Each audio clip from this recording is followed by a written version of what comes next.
Hello, my name is Darren Fanning.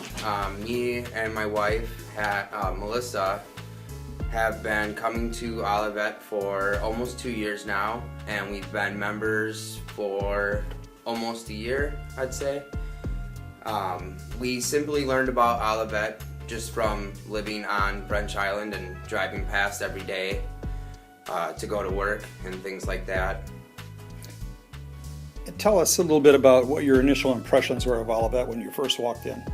Our first impression was actually the greatest, and that's what kept us coming back. Was our first impression. From the first moment we walked in the door, we were greeted and welcomed, and we felt at home right away, and that's what kept us coming back, and that's why we still continue to come here. If you had the opportunity to share with somebody else, an outsider, somebody that's non-Christian or not going to church at the time, about your experience at Olivet, what would you say?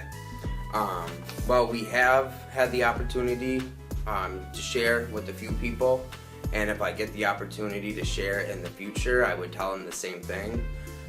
Going back to that first impression, I always like to share that because it was a memorable experience.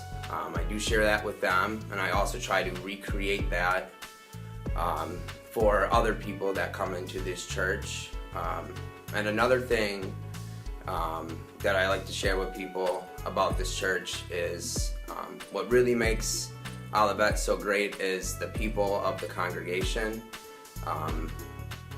You guys are great. You know, without the people, I would say, you know, Olivet's just a building, you know, but it's the people that makes it a really great church to come to. Everybody here is so friendly and welcoming, and it's just a great environment, and we love to be here at this church.